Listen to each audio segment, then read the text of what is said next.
Tadeuzinho, é um prazer receber ele aqui no programa Comando da Sete. É verdade o fortalecimento da bancada que diz o rumo que o Norte de Minas precisa alcançar? Bom dia. É verdade, bom dia, Said. Nós reativamos a bancada do Norte, os 7 deputados eleitos aqui na região, e todos nós temos esse sentimento, esse consenso, que existem temas, obviamente, que nos dividem, que cada um tem uma opinião, mas existem grandes temas e importantes temas para a nossa região que nós precisamos estar juntos, unidos, para que a gente consiga algum resultado positivo para o Norte e para a nossa região.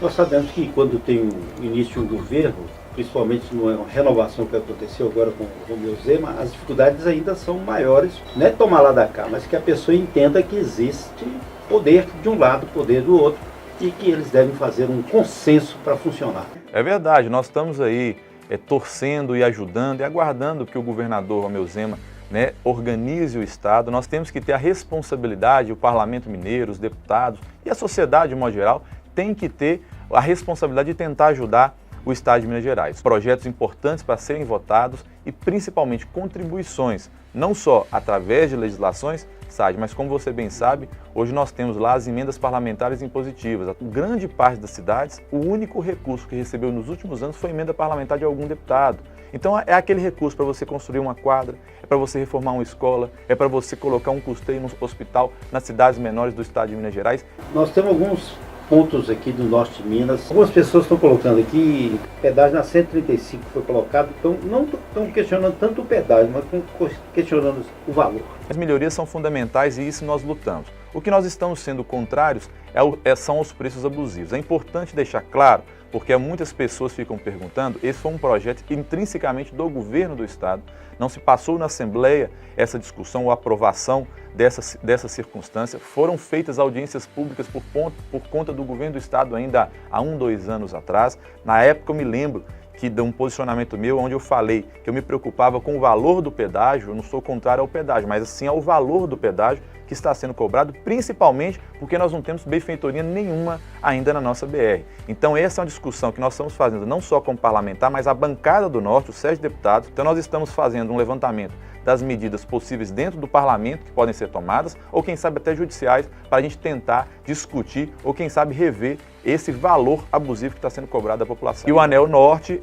existe uma briga histórica, cabo de guerra do DENIT com o DR, saber quem tem a maior responsabilidade. Eu estou lendo de ponta a ponta o contrato, inclusive, dessa concessão. Parece-me que existe, inclusive, uma previsão em algum momento dessa concessão para que também faça esse anel. Mas independente da concessão, nós precisamos cobrar dos governos, Estado e Federal, para a gente tentar resolver esse anel, que é fundamental não só para parar de estragar o asfalto da nossa cidade de Montes Claros, mas também para poupar até vidas, porque nós estamos vendo aí muitas mortes aí com esses caminhões que passam dentro da cidade aí. Se tivesse um anel, estaríamos evitando isso. Aqui o Carlos, que é professor, está afirmando, e a nossa Unimontes? A nossa Unimontes é uma das grandes preocupações que nós temos. Então nós estamos lá criando uma subsecretaria de ensino superior dentro dessa reforma administrativa, uma emenda assinada por todos os parlamentares aqui do Norte de Minas e defendendo sempre o fortalecimento da Unimontes. Você bem lembra que ainda ano passado nós conseguimos aprovar uma legislação na Assembleia que poderá aumentar até 24 milhões os investimentos na nossa universidade, deu um direcionamento à Secretaria de Educação para que diminua 20% do pessoal e 10% do custeio. Pelo contrário, eu acho que nós precisamos pedir ao governo, e é o que nós estamos fazendo, é o fortalecimento da nossa Unimontes. E a Secretaria de Estado de Desenvolvimento do Norte e Nordeste, eu sei que nós estamos num momento de economia, mas na minha opinião ela é uma economia burra por um motivo. Custou 24 milhões, mas captou para a região, captou para o Estado 240 milhões de reais no governo federal. Então, nossa preocupação é perder esse elo, é perder esse foco com o governo federal, que já reconhece a nossa região como uma região diferenciada. O governo do Estado precisa continuar também reconhecendo ou dando um protagonismo diferente para a nossa região, mantendo a secretaria de forma reorganizada, ou seja, planejando e executando programas importantes para as cidades do Norte de Minas. E aí, dentro disso, eu tenho um projeto meu tramitando, que é a criação da região metropolitana de Montes Claros, que é um recorte territorial que para a gente seria fundamental também para reforçar cada vez mais a nossa cidade, a nossa região, e mais do que isso, dar acesso a recursos específicos que só as regiões metropolitanas têm em todo o país. E como aproveitar a ferrovia que corta essa região, que hoje em dia é praticamente não usada, né? E estamos clamando, não só a Assembleia, mas o governo do Estado tem de fazer isso também, que se a Vale quiser antecipar sua concessão, que ela tem de investir no Estado de Minas Gerais. E quando eu falo investir, por que não reativar uma ferrovia como essa aqui, que poderia ligar, né, a região norte, lá na capital mineira, ajudando o escoamento, por exemplo, da produção lá do projeto Jaíba e tantas outras necessidades que nós temos. Então essa é uma pauta fundamental que o governo federal tem que se preocupar, mas nós já estamos nos posicionando sobre isso. Por falar em Vale, a Vale causou um prejuízo também político, né? Mas criaram-se um fake news que vocês, os deputados, trabalharam contra a aprovação de uma lei de proteção às barragens. Eu sei que no momento da comoção, muitos divulgam notícias falsas, fake news, informações inverídicas. Eu tomei a decisão de esperar um pouco os fatos clarearem, as pessoas entenderem de fato o que aconteceu. Esse projeto ele tramita desde 2016 na Casa Legislativa. Iniciou inclusive um projeto depois daquele desastre, daquela tragédia de Mariana. E um projeto de lei na Assembleia, ele antes de ser aprovado em plenário, ele passa, como você bem sabe, por diversas comissões. E nas comissões, é importante que se diga, é onde você pode aperfeiçoar os projetos. Uma das comissões foi aonde eu votei. E votei por um motivo, claro, porque o projeto como estava naquela comissão, o projeto principal original continuou tramitando, tanto é que nós aprovamos ele agora em fevereiro deste ano.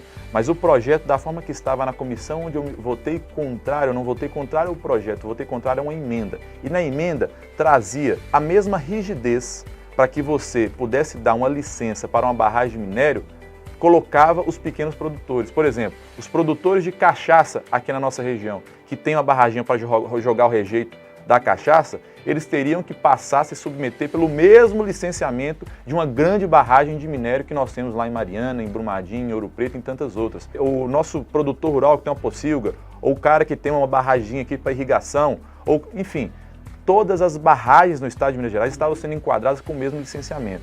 E comissão é para isso, para nós aperfeiçoarmos. Então, naquele momento, nós votamos contrário à emenda e não contrário ao projeto. E aí, quando aconteceu essa tragédia, esse crime em Brumadinho, divulgaram informações falsas, aonde, obviamente, divulgaram muito o meu nome como tivesse votado contrário ao projeto. A legislação, nós aperfeiçoamos e aprovamos. O problema do Brasil sobre barragem é a fiscalização que o governo federal não faz. Hoje nós temos no país em torno de 840 barragens de rejeitos, em todo o país. Só em Minas, em torno de 435. Sabe quantos funcionários da Agência Nacional de Mineração nós temos para fiscalizar essas barragens? 35 que são capacitados para fiscalizar barragens de rejeitos em todo o país. Porque hoje o problema do Estado são as barragens que foram feitas há 40 anos atrás, com pouca fiscalização, com muita imprudência das empresas, e é o que está acontecendo hoje, aconteceu em Mariana e aconteceu em Brumadinho. E agora em fevereiro nós aprovamos a legislação mais rígida e mais moderna de todo o país, aonde, além de enrijecer a fiscalização, de punir de fato os dirigentes da empresa, porque eles tinham a mania de punir apenas quem assinou o laudo, mas o dirigente da empresa é o grande responsável dessa discussão. Além disso, nós acabamos com barragens a montante, que é a mesma de Brumadinho e de Mariana, e mais do que isso, obrigamos o Estado de Minas Gerais, o governo federal, as empresas a descomissionar, ou seja, descaracterizar as que já existem. Se tivéssemos votado e aprovado esse projeto ano passado, porque infelizmente alguns falam, se tivesse aprovado nada disso teria acontecido.